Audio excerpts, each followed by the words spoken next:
Hey guys, today we're going to talk about overtraining. There's a lot of confusion on what overtraining actually is and how it occurs. So today I'm going to explain it for you. Let's get into it. Okay guys, so there's two terms you're going to want to know to get a good understanding on this. And one is overreaching and one is overtraining. Now quite simply, both of these are just when you're training at such an intensity or volume that your body is not able to adequately recover between each session. So let's say you train so hard that on the next session you're not able to perform the same amount of weight, or you're actually weaker, or your muscles have not fully recovered so you can't perform as many reps. That's essentially what's happening when you start overreaching or overtraining. Now overreaching is something that's actually used in the strength industry as a form of getting more optimal results or increasing strength even faster.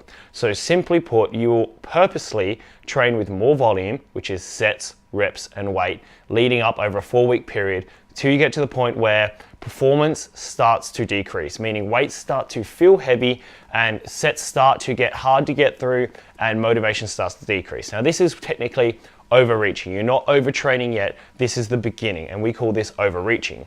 Now with a strength training program, the goal would be to reach this stage of overreaching because you then follow it up with what's called a deload week, which essentially means you cut your volume by 50%, you still lift, but it gives your muscles a chance to recover, which means after that you're going to come back even stronger with better gains. So that's overreaching.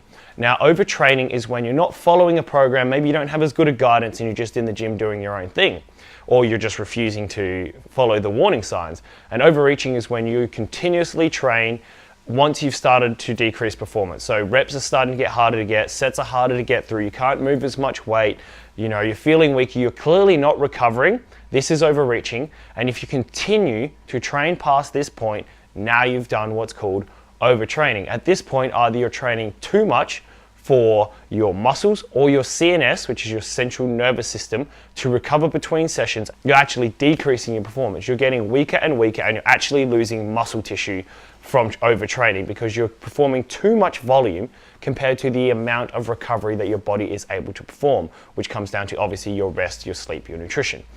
Now I'm sure you've heard this big myth that if you train more than once a week, it's overtraining. You've probably even said it a few times yourself.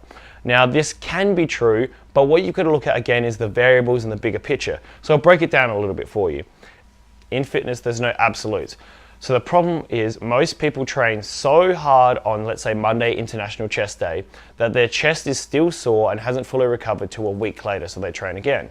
Now remember, overtraining happens when you train too much volume, too much stimulus in between sessions. So they give themselves a whole week to recover.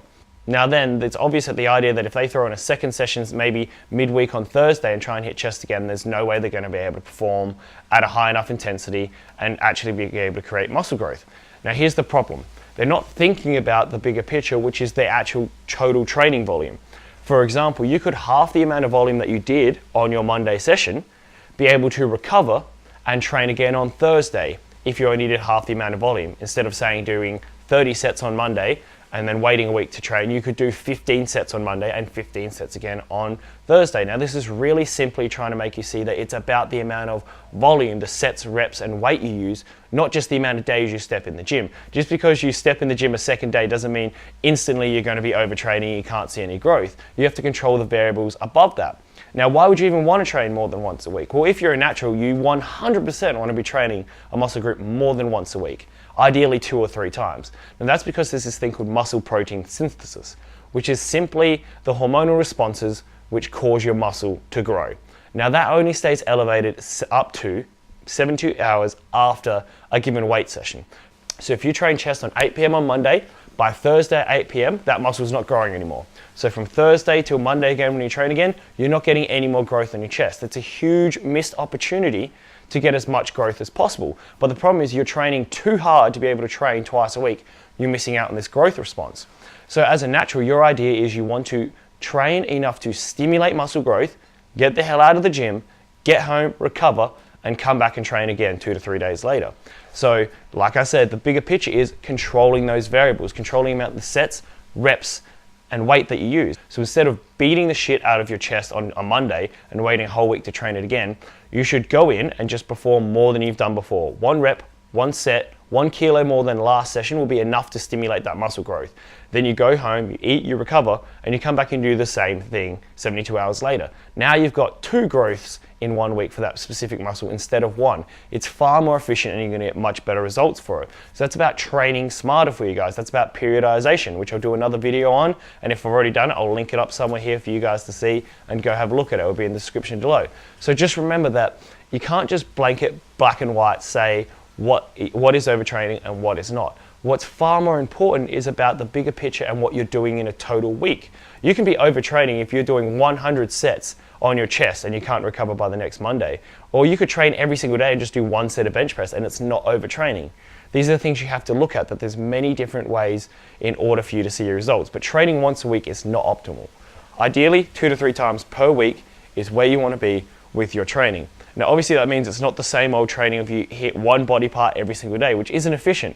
If you're not keeping up with today's research, you know you should be splitting it up into something more like, say, a push-pull leg situation where you're hitting your chest, shoulders and triceps on one day, you hit your back and biceps on another day, and then hit your legs on another day and repeat that through. That would be a 6-day-a-week split. You hit each muscle group twice. That's a way you can set it up to see much better results like that, but that'll come in my periodization video. Today I really just wanted to address the problem of overtraining, how it actually occurs and what it actually means. So remember, overtraining is simply when you train too hard that you're not able to adequately recover between 2 sessions. So if you train on a Monday and then you come back and you try and train next Monday and you're weaker and you're not able to do more than last time, something's up with the recovery and you're training too hard. That's the only time overtraining occurs.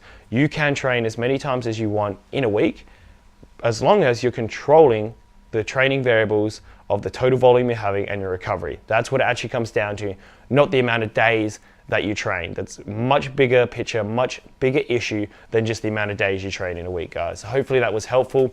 Again, if you did like this video, please like or comment below. If you've got some topics you want to cover, make sure you mention it in comments below. I'll definitely get to it for you guys. Please subscribe to my YouTube channel so you can be up to date with all the videos that come out. If you want to keep up to me on a daily basis, follow me on Snapchat. The handle is mdogs91. And you can keep up with me on my daily tips all the time. So I'll catch you in the next video, guys.